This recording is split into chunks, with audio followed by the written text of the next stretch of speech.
Welcome to St. Johnsbury Chrysler Dodge Jeep Ram's Outdoor Edge, your guide to outdoor adventures in Vermont and New Hampshire. I'm your host, Joshua Smith, and today we are diving into the winter trails with our outdoor experts, Tom Kidder and Mike Thomas. Whether you're a seasoned cross-country skier, a first-time snowshoer, or just looking for ways to stay active this winter, we've got you covered. We'll explore the best local trails, must-have gear, safety tips, and advanced techniques to help you make the most of your snow-covered landscape. Plus, Gary Moore's Thoughts on the Outdoors coming up, where he'll share insights on moose in the winter and what makes these massive creatures so well adapted to the cold.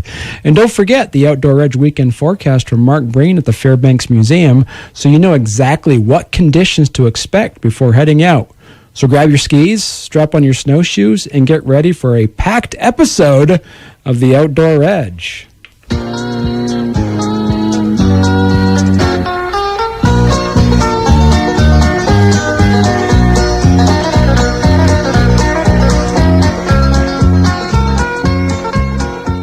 All right, welcome to the Outdoor Edge. We're here with Tom Kidder and Mike Thomas. Big howdy hi to everybody out there in WYKR land. Honored to be here. Welcome to the show. All right. So we were talking before. You guys have been here, sitting here. We've been about a good 30 minutes or so chatting beforehand. So we're going to talk about snowshoeing. We're going to talk about cross-country skiing. You want to first kind of introduce yourselves to the audience? But one thing to add, most importantly, we're going to talk about having fun. Yes.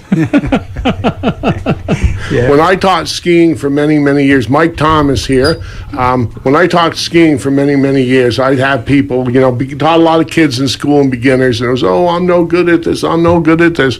And I tell them it's just like life. You don't count how many times you fall down, you count how many times you get up. That's right. And then I'd ask them, I said, well, do you having fun?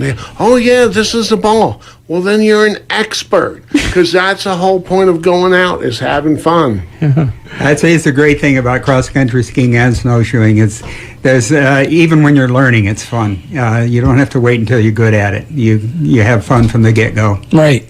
So what would be a great beginner sport? Would you say snowshoeing or cross-country skiing? That would really depend on what you wanted to do.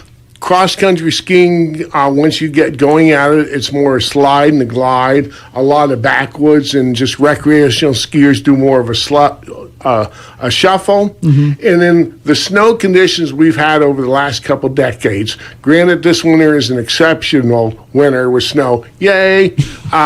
The snowpack hasn't been hard. With the cross-country skiing, you can cover a lot of ground. You get in a track that's made out, by skiers ahead of you or yourself, and you can just explore. The snowshoeing's more, a lot of times you can go on the trails, but getting off the beaten trail, maybe just kind of bushwhacking around through the woods. Of course, for years it's been big rabbit hunting, and the history of snowshoeing was basically a work-related thing, so you didn't slide up to your you-know-what in the deep snow. You had different style shoes that would hold you up for loggers, of course, modern-day sugarers, before pipelines when they all did it in buckets. Rabbit hunters use snowshoes quite a bit. So that's an aspect there. You can get into the little tighter woods with it and things like that. Okay. So Tom, tell us a little bit about, because you work at Tucker Mountain. I'm the chair of the management committee for Tucker Mountain. Yes. Okay. All right. So talk to us a little bit. So are you more of a snowshoer or a cross-country skier? It really depends on where I want to go and how I want to spend my time. I like both sports, but like Mike said, snowshoeing is a little bit more work. If I want to go out and check some wildlife cameras in the wetlands, I'll get on my snowshoes and I'll clomp back in there. Unless the snow is right, then I'll ski. Skiing offers the benefit of having a thrill now and then as you get to go down the hill. There's nothing more heartbreaking than being at the top of the hill with a pair of snowshoes on and know you have to walk down and you can't ski down. But they're two different sports. Both of them get you outside in the winter, get you lots of exercise, and I pick either one sometimes depending on the snow conditions. But if I want to get way back in the woods, snowshoes are usually the best way to get around. Right. I mean, and this has been a perfect year for us to reintroduce the Outdoor Ed Show because this has been an amazing winter. Oh, yes, this it has. weekend. Yes, it has. The snow's just been plentiful. It started off a little rugged there with a lot of cold, which is fine by me. I'm a cold weather guy, and not a lot of snow, which created a lot of seeps underneath, freezing over. So you had to be careful. But the last month, it's just been great. Right. We had one of the best skis of the season. Every year, a group of us ski from West Newbury over to Jefferson Hill. It's about 12 miles, most of it on snowmobile trails, and the snow was so perfect that we just had a blast. It was fantastic. Beautiful sunny day. It was on Saturday. Okay. Now, tell me, what's the difference between, key differences between, say, modern snowshoes and traditional ones? Traditional snowshoes, like I mentioned earlier, they were started out, it was a work type thing. They were all tools, and they were a tool. And all tools in life were work related to make it simpler. Modern, they were made out of wood, catgut, what they used to call it, guts from animals. They stretch them out, varnish them. The wood they heat and steam and making the things. You had your traditional bear paws, which were a round or oval shaped, smaller shoe for getting around with not much of a load. I would say most of your modern snowshoes are like a bear paw. Then you'd have the Huron, which were the traditional ones you see, long with a big tail on the end. Right. Those were made for tracking distance in the big heavy snow. The Alaskans were kind of like a long, mostly snowshoe with a little bit of tail, and they would hold you up on heavy snow. You could sit right up on top of those. And then I'm going to blow the name Orarskis, which are like a canoe-shaped snowshoe with a little tail, but a raised front lip. The front of the shoes curves up quite a bit more than a traditional shoe. Nowadays shoes, they're modern. They're made out of aluminum tubing, synthetic webbing, synthetic bindings versus leather bindings that get wet and stretched in the middle of your snowshoe, and quick release buckles versus the old metal buckles or tie rawhide. Right. Most of the old snowshoes that are made of rawhide and wood are hanging above somebody's fireplace on the wall. But on the other hand, they're a lot of fun to get those down and go out and give them a try. But for everyday snowshoeing, the newer snowshoes are probably a lot better.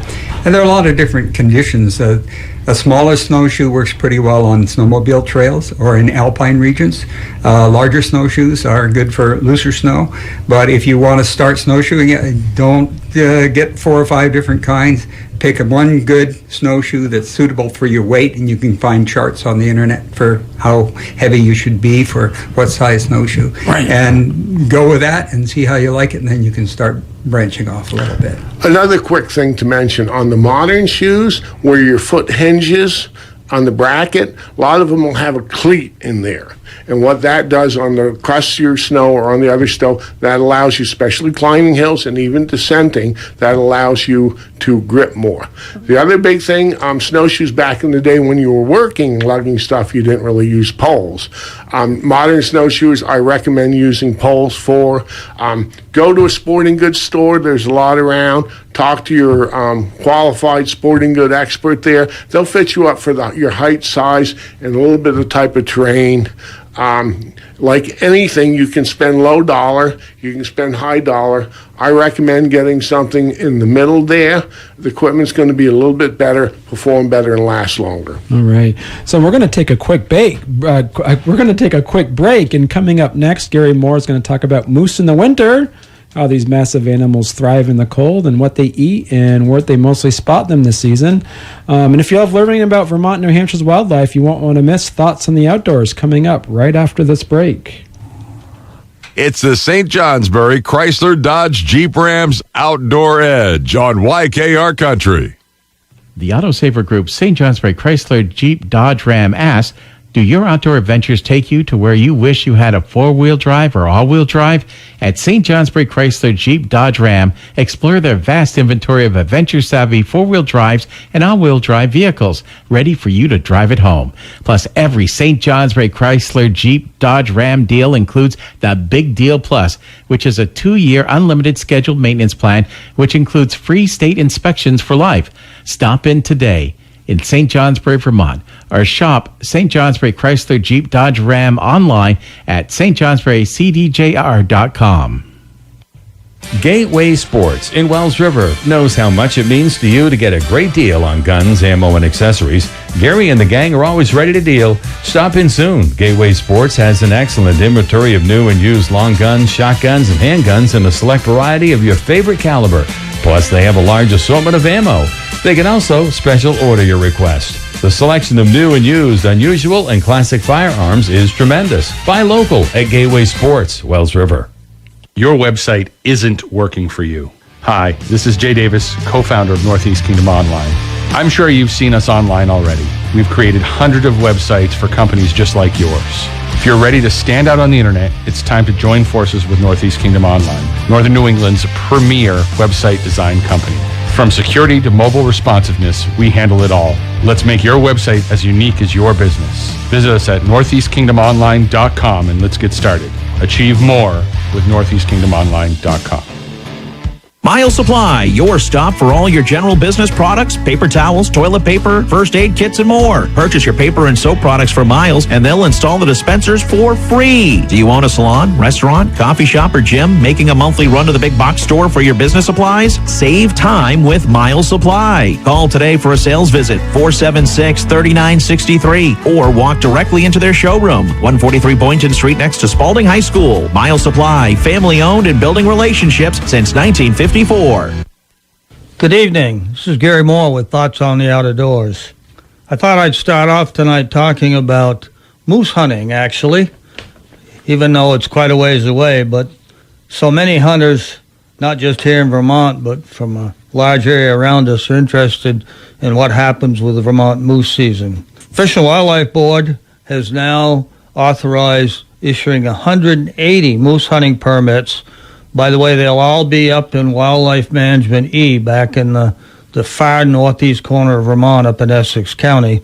That's the same area, and by the way, the same number of permits that they issued last year. They'll have to give final approval in another month, but it looks like that will be the number unless something really pops up.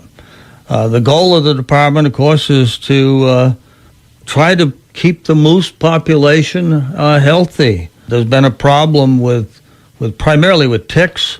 Where the moose are most crowded is up here in Essex County and Wildlife Management E. That's why all 180 permits are going to be issued for that area to try to bring the population down more in line with what it is in other parts of the state. As Nick Fortin, the biologist in charge of the moose project, said, the higher the moose density supports high numbers of winter ticks, which negatively impact moose health and survival. I was interested to learn that as many as 90,000 winter ticks have been found on one moose. I have been at the check-in during the moose season and seen what they do is the biologists have a template they lay on the moose in like 3 places and count the ticks in that individual place and then extrapolate it to the whole moose. And I've seen where in a circle of about 18 inches, nothing but ticks. It looks like it's alive with ticks. And you can understand why the moose suffer so much from these ticks. The adult, they itch, so they are constantly scrubbing against trees and taking the hair off. And that then drawing blood, that exposes to infection. And of course, they lose the insulating hair that would protect them in the winter. That's also why the young rarely survive, or very few of them survive, I should say. They just don't have the stamina when the ticks get them to make it through that first winter. The department plans to issue 80 either sex moose hunting permits and 100 antlerless moose permits for this upcoming season, which, by the way, will be in October. And they hope that if things go as planned, that the 180 permits will result in the removal of 86 moose, or about 10% of the moose population in Wildlife Management E. Comments regarding this proposal can be sent to the Fish and Game Department, Fish and Wildlife Department, I should say, until March 31st, and after which they will take final action. While I'm on the subject of new proposals, let's get back to fishing for a minute. the department is updating many of the Vermont fishing regs and are asking for comments. You can go online and find the proposals. You can also find a link in my column in the Caledonian Record, the Orleans County Record, of the Bridge Weekly. But here are some of the highlights. They want to add a panfish bag limit to inland waters of 50 fish in total per day and no more than 25 of a given species for bluegill, bullhead, black and white crappie, pumpkin seed, rock bass, white perch, and yellow perch. What I should point out is in some areas, especially on Lake Champlain, people go out and catch hundreds of them because they can sell them in the markets. A lot of people who don't fish like a meal of fresh fish, but in some cases they feel that there's been overfishing by this commercial fishery. Another thing they want to do is update the list of seasonally closed spawning waters and expand the spring closure window to protect some spawning fish. A little change in those who sell bait. They require a new fish seller's endorsement for anglers who want to sell the panfish, and update the bait fish dealers' licenses. Also, black and white crappie will be added to the list of game fish species prohibited for sale or purchase. They're also, by the way, this should make many ice fishermen happy, increase the size of the permissible minnow traps to allow anglers to catch larger bait fish. They'll also clarify the rules for transporting bait fish between water bodies to allow for some movement of wild bait fish off certain water bodies. And I know that's been something that's caused a lot of anguish to many ice fishermen. They buy live bait from a licensed dealer, but then they can't move it from one pond to another, or restricted that way. So hopefully this will clarify that. If you're interested in these laws, I suggest you go to the Fish and Wildlife website, check them out for yourself. They'll be taking public comment through April 7th. And by the way, there will be 4 public hearings, which you can also find those dates and locations in my column or online. But there will be one in Montpelier, one in Rutland, one in St. Albans, and a virtual one, which you can do online. Unfortunately, none here in the Kingdom or the surrounding area. It's a St. Johnsbury Chrysler Dodge Jeep Rams Outdoor Edge on YKR Country. At R&L Archery, we know it's not just about the thrill of the hunt or the size of the fish. It's about the moments that matter most, the traditions passed down from one generation to the next, and the stories told by the fire long after the sun is set. It's about the journey, the memories, and the time spent together with friends and family, because these are the moments that truly last a lifetime. R&L Archery, where every adventure begins. Come create your story. This is Bob McGee from Wild Vermont Customs. From mud to snow, water to road, power to pedal, our custom fabrication shop can make it look great. With paint, hydro dip, powder coat, media blasting your restoration project, metal artwork, or your hunting trophies. Come see what we can do for you. Gabe, what can we do for the hunting trophies? We can dip Euro skulls, make custom plaques or mounts. Wild Vermont Customs, East Redgate, Vermont. On the web at wildvt.com. Check out our Facebook page for pictures. Welcome back to the St. Johnsbury Chrysler Dodge Jeep Rams Outdoor Edge, your guide to outdoor adventures in Vermont and New Hampshire. I'm your host, Joshua Smith, and today we are diving into the winter trails with our outdoor experts, Tom Kidder and Mike Thomas. So before the break, we were listening to some of the Gary Moore stuff. Do you guys see moose out there on the trails at all when you're out? From time to time, you see them. Yeah. I've seen moose on Tucker Mountain. Oh, really? I was snowshoeing up the road one time, and I saw all kinds of crazy marks on a icy spot that looked like Urdu language written all over the place, and I couldn't figure out what it was. And then I realized a couple of moose had been standing there, had been sliding around, and I looked up the hill, and there they were. So it was exciting. Okay.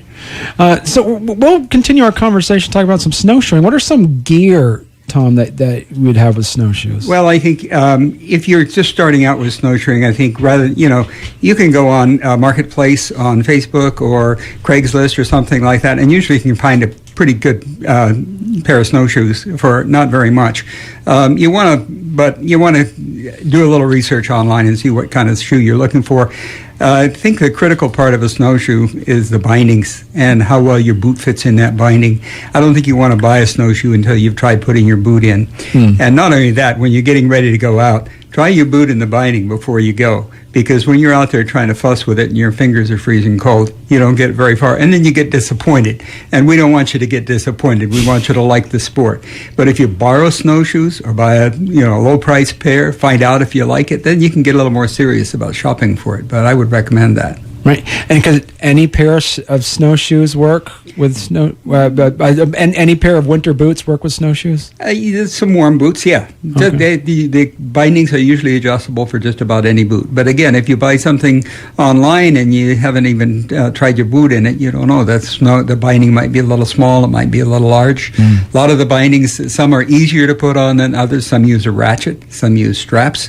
In my emergency kit, I always try to bring a little bit of wire and a Leatherman or something because you don't know if you break a binding, you can usually poke a couple holes in it and strap some wire and put it back together so you can get out okay. Right. Works better than duct tape in the wintertime. Right. Yeah, the big thing about snowshoe bindings is if you get in first here, take your boot and put it in the binding without you in it, in your house or garage where it's reasonably warm and you can see how it adjusts and things like that. You want it secure. The newer bindings that are made out of synthetic don't stretch. Some of the old bindings of leather, when it got warm and they got wet, they stretch. Your leather bindings you want to, prepare in the off season to keep them. Put your, snow paste, waterproofing on them, things like that. I know when I was a kid and we used to sugar, we just have the old boot, A-style binding, they call it. You stiffen it up pretty good, and you just kick your feet in because you'd be tromping out to the buckets on the trees, and you'd have to kick out of them to get up on the wagon, so you didn't want to do the strap and things like that. And as far as boots go, a good outdoor boot. You want, in any outdoor sport and uneven terrain, you want pretty good ankle support. That's a big thing. So we might have, people are listening to this that are thinking about going into snowshoeing, and they might say, geez, it's March this weekend. Is it too late to even take up snowshoeing now? Have you ever heard the term post-holing? That's when you go and you can walk on top of snow a little bit as it sets up in March, then all of a sudden you drop down through. And that's the whole idea of snowshoes. You talk about what size to get.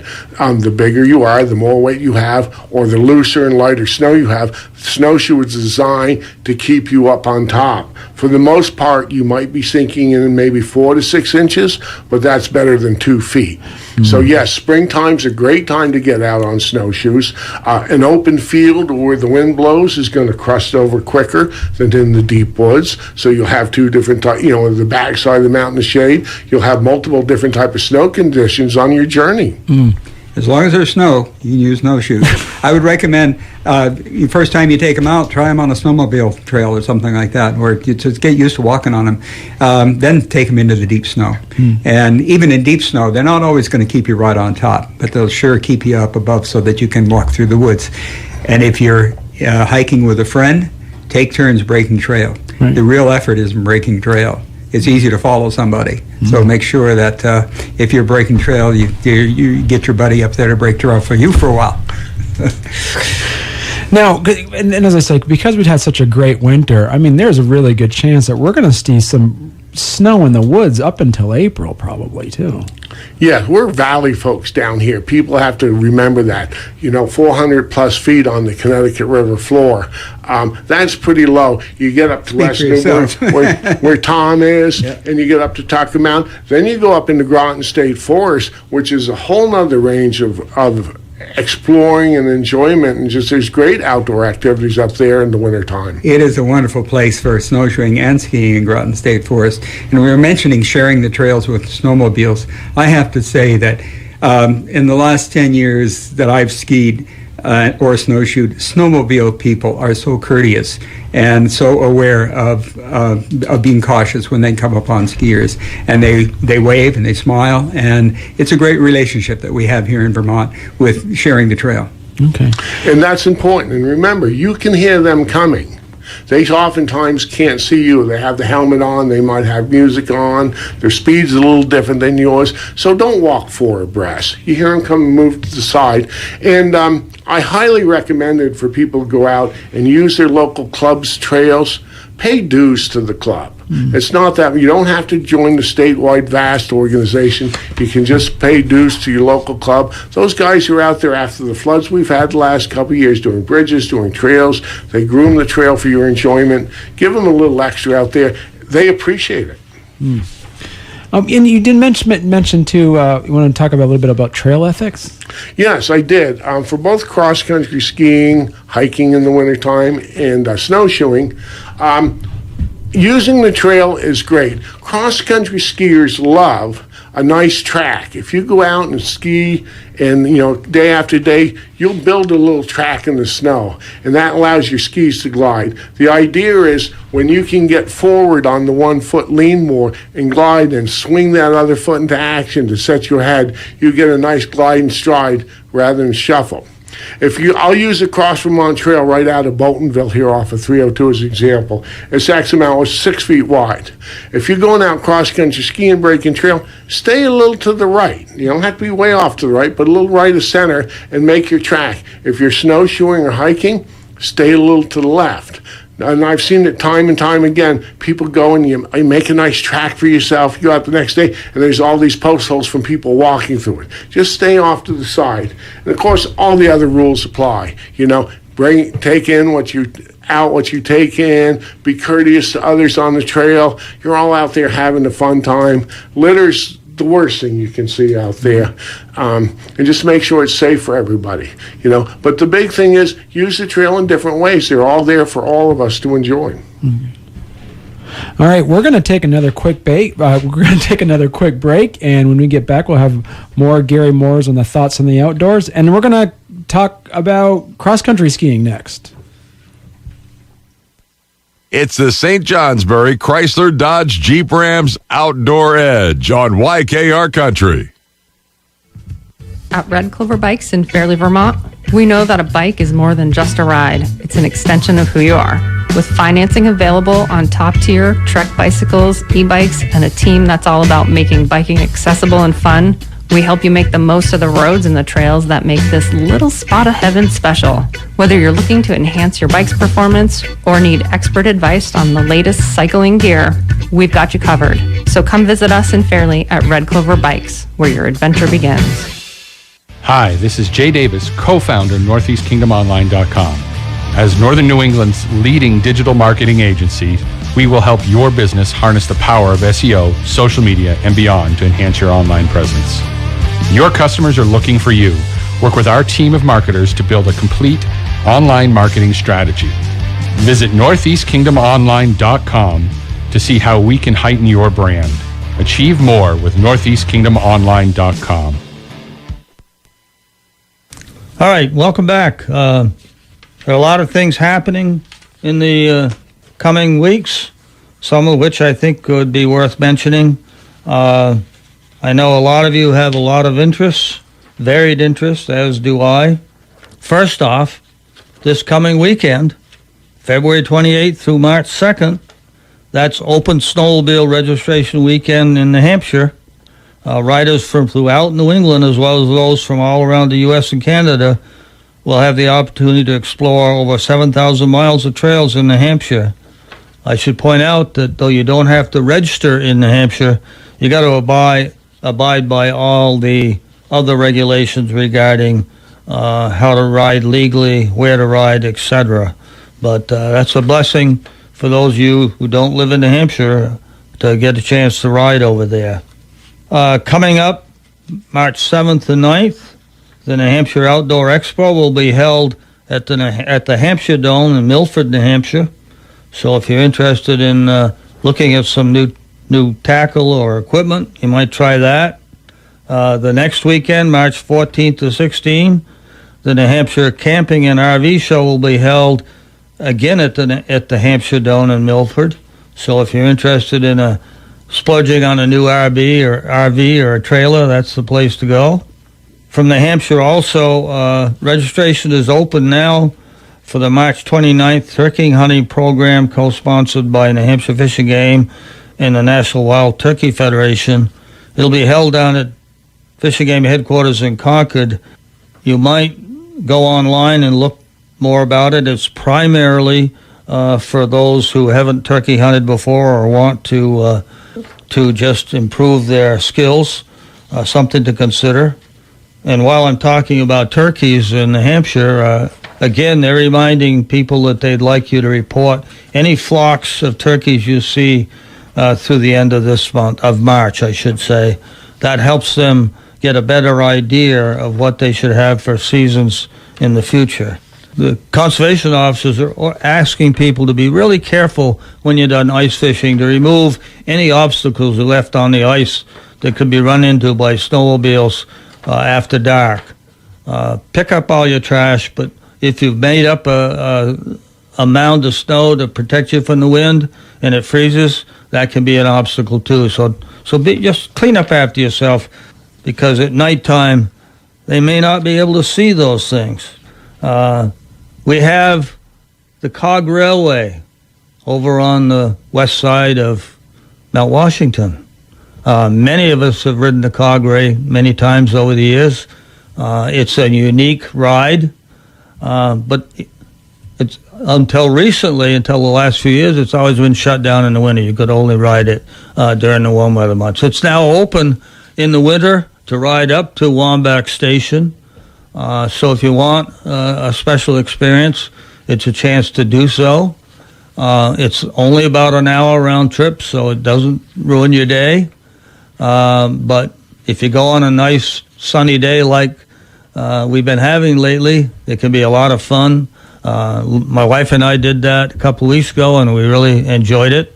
When you're up there, they have a fire pit you can get warmed by, and they have a warming hut in which you can get hot chocolate or hot coffee to warm you up. But if you're looking for something to do one of these days, I suggest you give the Cog Railway a chance. And with that, it's time for me to say goodbye. I'll see you next month. It's a St. Johnsbury Chrysler Dodge Jeep Rams Outdoor Edge on YKR Country. This is Bob McGee from Wild Vermont Customs. From mud to snow, water to road, power to pedal, our custom fabrication shop can make it look great. With paint, hydro dip, powder coat, media blast in your restoration project, metal artwork, or your hunting trophies. Come see what we can do for you. Gabe, what can we do for the hunting trophies? We can dip Euro skulls, make custom plaques or mounts. Wild Vermont Customs, East Redgate, Vermont. On the web at wildvt.com. Check out our Facebook page for pictures. Miles Supply, your stop for all your general business products, paper towels, toilet paper, first aid kits, and more. Purchase your paper and soap products for Miles, and they'll install the dispensers for free. Do you own a salon, restaurant, coffee shop, or gym, making a monthly run to the big box store for your business supplies? Save time with Miles Supply. Call today for a sales visit, 476-3963, or walk directly into their showroom, 143 Boynton Street next to Spalding High School. Miles Supply, family-owned and building relationships since 1954. At R&L Archery, we know it's not just about the thrill of the hunt or the size of the fish. It's about the moments that matter most, the traditions passed down from one generation to the next, and the stories told by the fire long after the sun is set. It's about the journey, the memories, and the time spent together with friends and family, because these are the moments that truly last a lifetime. R&L Archery, where every adventure begins. Come create your story. Welcome back to the St. Johnsbury Chrysler Dodge Jeep Rams Outdoor Edge, your go-to guide to outdoor adventures in Vermont and New Hampshire. I'm your host, Joshua Smith, and today we are diving into the winter trails with our outdoor experts, Tom Kidder and Mike Thomas. And so before the break, we've been talking a lot about snowshoeing, but now we're going to kind of jump into cross-country skiing basics. And so, Tom, we were talking about the difference between, say, a groomed versus self-groomed trail. Right. There are all kinds of possibilities when you have cross-country skis, from skiing on a golf course, which is a great way to learn because you don't have any extremely steep hills and you can just get out there and glide. You can ski on snowmobile trails like in Groton State Park. It's a great place to ski on snowmobile trails. They're nicely groomed.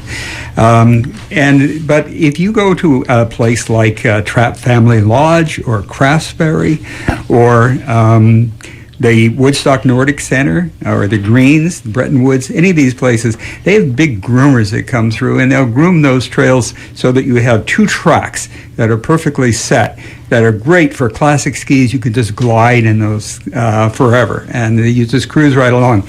And next to that, they will groom an area which is no grooves in the snow. It's just flat, and that's where the skate skiers go. They get flying along, and it's just like being on a pair of ice skates, and they're usually a little faster and a little more athletic, and off they go. But some of these places will charge. There'll be a fee. Craftsbury's not very expensive. The Greens is free. Tucker Mountain, those trails are often groomed, and that's free. And I think it's the nice thing about cross-country skiing is that you don't have to spend an awful lot of money. You don't have those huge lift ticket prices. The skis are much less expensive. So it's a great way to get exercise. You probably work a lot harder cross-country skiing than you do riding a lift up a mountain. So, yeah. We have all kinds of choices, and you can just go banging around in the woods and on an old logging road as well. Now, so Mike, what are some common challenges that beginners might face cross-country skiing? Well, the first thing you do, like I say, is you get a cross-country skiing, a little different than snowshoeing. You've got to get equipment that fits you. The skis are skinny, wider than they used to be, but they're skinny, so they're longer. So skis are built, cross-country skis are built with the camber in them. What that means is the center third of the skis, if you squeeze them together, you'll see the tails and tips are together. There's an open space there. That way, when you push forward, be it a waxless ski that has grooves cut in the bottom to catch snow, or you apply a wax that's sticky and grabs the snow, when you push down, it grips so you can push off of it, and then you go forward, lean on your front ski, and you're gliding on just the tips and the tails. That's the thing about it. There's a lot of new backcountry skis for people who just like to shovel. They're shorter. I mean, the old skis, you put your hand up above your head and be to the palm of your hand. I'd be on like 210 centimeter skis. Nowadays, it's like your top of your head type deal for back shuffling. Bindings, they have a lot of new bindings. They're a step in. They have a little bar across the front of the boot compared to the old bindings that had 3 pins and a bail that went over a squared edge to hold you in. They're a lot easier in and out. And what it does is it allows you to rotate on the front of your ski as you slide forward. Taking care of poles, let me go into poles real quick, because most people don't use poles properly and they're just using a lot of energy. When you put on a ski pole, you have a strap on top. You come up from the bottom, put your hand through the strap, and then bring your hand down so that strap's between your thumb and your index finger in the pole. So when you push off behind you, you kind of hinge there, and the strap is holding you so you don't have to squeeze the pole so tight. A lot of beginners, they squeeze those poles, and they don't get that extended push off of them, be it snowshoeing or cross-country skiing. Again, and then the poles have baskets down on the bottom. If you're skiing backcountry or loosely snow, you want a little bigger basket, which could be 5-6 inches. If you're on groomed trails more, they'll just have little baskets. But what this does is keep that pointy ski pole from going down out of sight in the snow. So that helps. That's about a third of your momentum going forward is your poles. On a steep hill, it might be more as you push up. And so, Tom, I know earlier you mentioned you'd walk, we have like a Leatherman and a piece of wire. So for beginners that are looking into doing cross-country skiing or looking into doing some snowshoeing, what are the essential, quote-unquote, kind of like first aid kit situations where you'd always have to pack if you're going to spend at least over an hour out in the woods? Well, first thing, I'll take an opportunity to say that whenever you're out in the woods, hiking or snowshoeing or skiing, even if it's in the middle of the morning, in your backpack you should have a headlight and spare batteries, because there's always a chance you might get injured and stuck overnight, and that can save your life. As far as what you want to bring along when you're skiing, plenty of water to drink. I like to put a putty knife in my kit, because sometimes the snow might freeze onto my skis. I might ski through a wet spot and I'll get a buildup of ice on there, and that'll slow me way down. If you have a wax ski, you might want to take a little extra kick wax along, but those are pretty much the essentials. I'd say that the putty knife can really come in handy for you. Right, yeah, because Mike also mentioned waxing. So how do waxing and grip zones work for cross-country skis? And like you say, not all skis need waxing. No, a lot of skis, a lot of people buy what they call the waxless ski, and that center third of the ski underneath foot is the camber zone, and they'll have different type of fish scale patterns or grooves in there, so when you press down, it acts, sharp edged bites. A wax ski, you have different textures, waxes for the temperature, and I'm going to explain this real quick to people so it's simple. You take your hand and you stick your finger straight out hard. A sharp, cold snowflake has very sharp, you've seen the pictures and stuff, the crystals, sharp points on it. As the snow starts, so you don't take much of a grip to hold that. As the snow starts to melt, just bring your fingers down into a fist and you'll have a little more round edge there. So you're going to be a lot more water coming out of snow, and it's going to be slipperier. So you need to stick your wax there. And as Tom mentioned, you can go through wet spots and fields or other things like this and get your skis iced up a little. You can be going through the woods and come out into a sunny section, and it's like they put the brakes on, try and grab your skis out from underneath you, because that snow will stick and stuff. So they do make little plastic scrapers you can use. A putty knife is a good tool because it has other things you can do with it. You bring a few things like that with you. Most people nowadays use waxless skis for just general recreation. And one other thing to mention for more backcountry skiing and climbing, skins. They make these skins, which is just like it sounds, this little fur, fake fur type deal, that goes on the bottom of your ski. You strap it to the tip and to the tail, and when you're going uphill, the skin will lay down so you'll slide, and when you go to back, the skin, the fur will stick up, give you grip. And then you get to the top of the hill, you take them off, and you put them down. Okay. One last thing, as Tom was mentioning about nice stuff, you get out there 2 hours into your ski in the deep, deep snow, you catch a root, you catch a branch under the tree, you break the front of that tip off. It can be a long hump home. So you could be home after dark. They do make little ski tips, plastic ski tips fit in a panty pack or back. You can slide over the top for emergencies. Right. We use those ski tips a lot in the old days when we all had wooden skis. And I had a ski tip. I used to make a notch in it every time it got used on somebody's ski to get out. And they were pretty incredible. I stopped carrying them. Most people nowadays will use a waxless ski unless they're racing or unless they're just purists. So racers will use wax because you can go faster. You don't have anything slowing you down. So, Tom, what are the best techniques then for climbing hills without losing momentum? Well, with a waxless ski or a well-waxed ski, you can usually get some momentum just by kind of running up the hill and sliding those skis forward. When you start to slide back a little bit, you need to fall into what's called a herringbone pattern. And most skiers know something about that, where you're pointing your tips out and you're kind of scrambling up the hill, holding the poles behind you, so you always want to have one pole in the snow, because as soon as you let go with both of them, you'll start sliding back down the hill, and then you're down and you're trying to get up again, and it can be really frustrating. So it's good to learn a little technique when it comes to going uphill. And it's a bit of a run, and it is excellent aerobic exercise, I'll tell you that. Yeah, you pick up the momentum, get a little hop, go and slide, and you do get up the hill. The other thing to mention real quickly to folks is a fall line.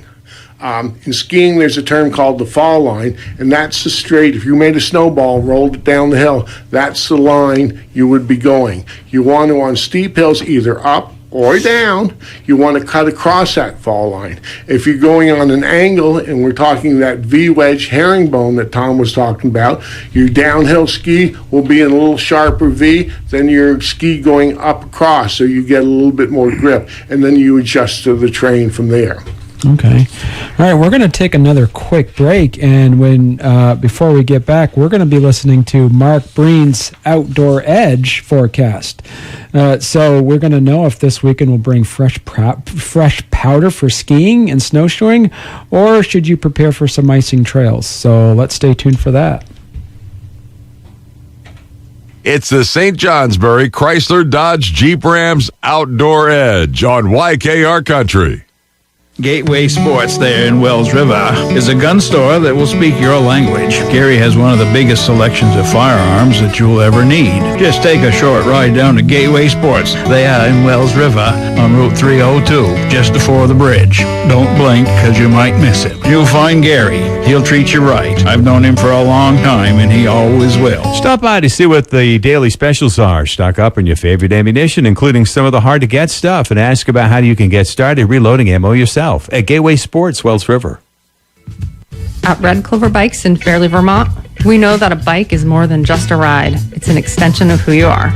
With financing available on top-tier Trek bicycles, e-bikes, and a team that's all about making biking accessible and fun, we help you make the most of the roads and the trails that make this little spot of heaven special.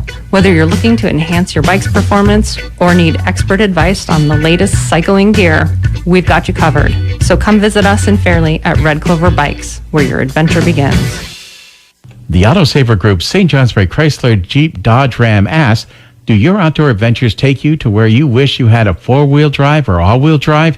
At St. Johnsbury Chrysler Jeep Dodge Ram, explore their vast inventory of adventure-savvy four-wheel drives and all-wheel drive vehicles, ready for you to drive at home. Plus, every St. Johnsbury Chrysler Jeep Dodge Ram deal includes the Big Deal Plus, which is a 2-year unlimited scheduled maintenance plan, which includes free state inspections for life. Stop in today in St. Johnsbury, Vermont, or shop St. Johnsbury Chrysler Jeep Dodge Ram online at stjohnsburycdjr.com. From the Fairbanks Museum in St. Johnsbury, this is your Outdoor Edge forecast. February has brought plenty of winter conditions, leaving a fair amount of snow on the ground as we head into March this weekend. Currently, one storm is moving through with just some leftover snow showers tonight, then a blustery, chilly day for the last day of February tomorrow.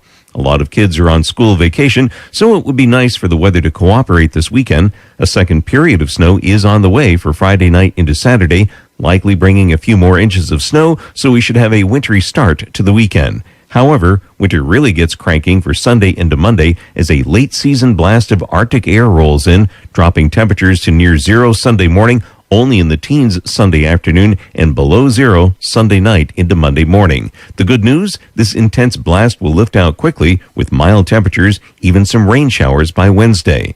The outlook for the month of March shows some pretty typical back-and-forth weather. There is likely to be more cold than warm compared to average, so it's a matter of timing. If the cold comes with the storms, keep those snow shovels handy. And the timing also means the sugaring season may be extended or delayed. Now to the forecast details. For tonight, a few rain and snow showers changing to snow showers and tapering off, lows in the 20s. For Friday, morning clouds giving way to increasing sun, blustery and colder, highs 25 to 30, steady or falling late in the day, winds gusting to 30 miles per hour. Friday night, increasing clouds with snow developing, lows in the teens. Saturday, the snow tapers off, a total 2 to 5 inches, highs 30s to near 40, but falling in the afternoon. Saturday night, clearing, lows near 5 above, close to 0 on the hills, then partly to mostly sunny on Sunday, but cold, highs only 10 to 15. A clear night Sunday night, 5 to 15 below 0, and Monday, mostly sunny, not so cold, 20 to 25. That's your Outdoor Edge forecast. I'm Fairbanks Museum meteorologist Mark Breen. Welcome back to the St. Johnsbury Chrysler Dodge Jeep Rams Outdoor Edge, your guide to outdoor adventures in Vermont and New Hampshire. I'm your host, Joshua Smith, and we've been spending the evening talking to Tom Kidder and Mike Thomas, who are our winter trail outdoor experts. So what'd you think of that winter forecast, guys, this weekend? I love it. Sounds good. I'm a winter guy. I love it. Get the skis out this weekend. I know. Look at that, Tom. So I was going to ask, so another question I want to ask you, Tom, are there any competitive or endurance cross-country skiing events in the region that people should know about? I don't know too much about those. I will say that a lot of St. Johnsbury Academy and some of the other local high schools have a competitive branch to them, both skate skiing and classic skiing. The Craftsbury runs a half marathon every spring, and that's a great one to take part in. Otherwise, pay attention. There might be some down south toward Lebanon in that area. I have to say that when it comes to competitive skiing, we've got one of the most famous competitors in the Upper Valley right here at Four Corners Farm, and I have to say he's one of my heroes. This is Bob Gray, who is training now for the World Masters in Switzerland, and he may even be there by now. He's always ready to pick up and give somebody a lesson. He coached Nordic skiing at Oxbow High School for several years and really ran a great program there. And all of this, and he is 85 years old. Wow. Sorry, Bob, but I think it's just amazing. He sets a great example of the rest of us, and I hope someday I might be able to catch up with him. As far as competitive skiing go, just a quick note, I believe I read in the Caledonia today that the St. Johnsbury squad swept their division in the Nordic state races recently. Okay. And so for both of you, what advice would you give someone who's looking to transition from, say, casual skiing to more of a serious or competitive level? Well, I'm not a racer myself. I'm kind of the guy that smells the flowers along the trail and takes my time getting up there. It's all what you want to do. There are plenty of races. Billy Koch is from the 70s. He was an Olympic skier, spent a lot of time in Vermont, and he kind of brought this skating technique on board as far as, and it totally changed from there. And named after him for years, there's this Billy Koch Lake. I know down in Lebanon they run it, Hanover, and what it is, it's a youth sport type cross-country skiing where they get them into mini races and things like that. I know over Brenton Woods they have some still races over that way. More of it's it's a casual recreation area, but they do race over there. So look around, find some places you can. I know you can get involved in junior clubs like that or in regular clubs. It's like with the alpine skiing, they have amateur division races all the time around. And one quick mention for a different part of skiing is ski jumping is still very active in North Country. You have at Houston Hill down there in southern Vermont. You've had a few ski jumps in the area. Oxbow used to have ski jump. I've been off of it. And stuff. So ski jumping is a part of Nordic skiing that's getting popular again as well. Right. And it's interesting, too, because I know growing up in this neck of the woods, we would always have the Olympics and the Summer Olympics, where everybody else calls it the Olympics and the Winter Olympics. We've always considered the Winter Olympics to be the Olympics. That's right. They're the best and the most fun. Is there a Summer Olympics? I would say to make the transition, just get out and ski in the kind of conditions that you're training for the race. You get some training if you can, but mostly it's self-taught. And learn about your waxes and just get out there and ski and really work on those aerobic exercises and get yourself in really good shape. Right. If you're a runner in the summer and you don't like running in the snow, the skiing is a good cardio in the wintertime. Keeps your legs, keeps your rhythm, keeps your heart and arms and everything, which, skiing builds more than running does, your upper body strength too, which helps in a lot of different competitive Every sports. part of your body is used for cross-country skiing. They also, for the summertime, have skis on wheels. Roller skis, they're called. Right. And you'll see Bob Gray out on those sometimes. As we mentioned, listen to that Mark Breen's Outdoor Edge forecast.